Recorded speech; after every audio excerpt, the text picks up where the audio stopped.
secrets being revealed. Joining me now on the phone is former Republican Congressman Ron Paul. Congressman, great to have you back on the show. Where do you think he is right now? Are you worried about that?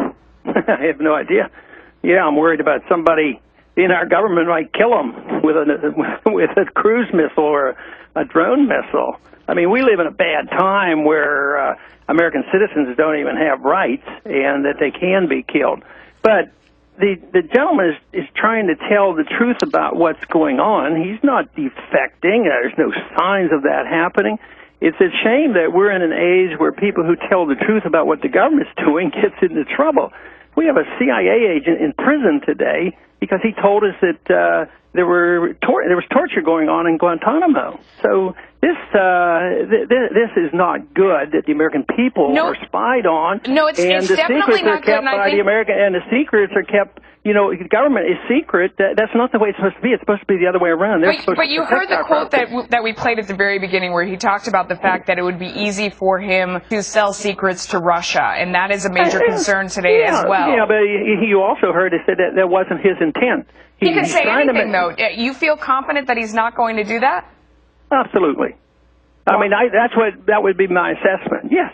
I do not think he wouldn't be doing it this way. He wouldn't make himself so vulnerable. No, I don't think for a minute that he's a traitor. What about you? Everybody's worried about him and what they're going to do and how they're going to convict him of treason and how they're going to kill him.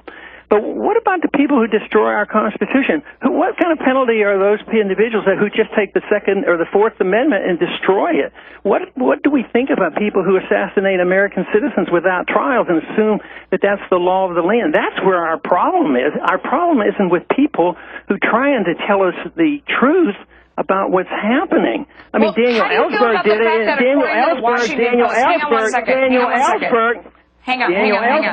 You're asking how people feel about this. According to the Washington Post poll, 56% of Americans find the NSA program acceptable. And one of the greatest fears Snowden said in that same interview was that he was going to go through all this and the American public wasn't going to care about the fact that the government was spying on them. There's some pretty good statistics out there. The American people are sick and tired of this overreach.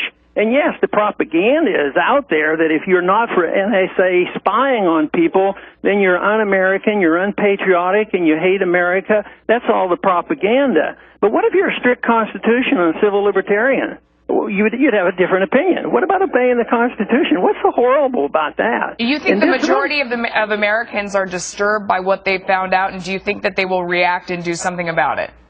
I think the majority are disturbed that they now know that the government knows everything about them. They keep all these records, and they're also, why can't this be connected to the IRS? Just think of this overreach. It's the IRS or reporters, AP reporters, or now this evidence that they spy on every single American to make us safe. No, people are starting to realize this. Yeah. I mean, Your son called for a class action lawsuit against the federal government over this scandal. Do you support that? Do you think that's a good idea?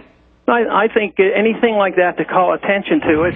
I have not been overly confident about the court system. I emphasize the fact that the most important thing is the American people wake up and understand what liberty is all about, what the Constitution is about, and if they don't understand that, nothing will change it, because the government is a reflection of education, whether it's the courts, whether it's the presidency, the executive branch, or the congressional branch. They reflect the cliches and the teachings that they've had for 100 years, and unfortunately, it has undermined our system of liberty. And the Constitution, as I was told once when I said we should never go to war without a declaration, oh, that part of the Constitution is anachronism. That's what we're facing. Okay. So it's, to me, educating the American people and getting confidence back in their minds and hearts to believe that freedom can work and that the government can't take care of us, and we should not depend that the government can give us perfect safety and perfect security at the sacrifice of our liberty. It's a foolish trend, and I think, though, episodes like this do a lot to wake up a lot of people. I hope you're right, Congressman. I hope you're right. Thank you so much for coming on. We appreciate your time.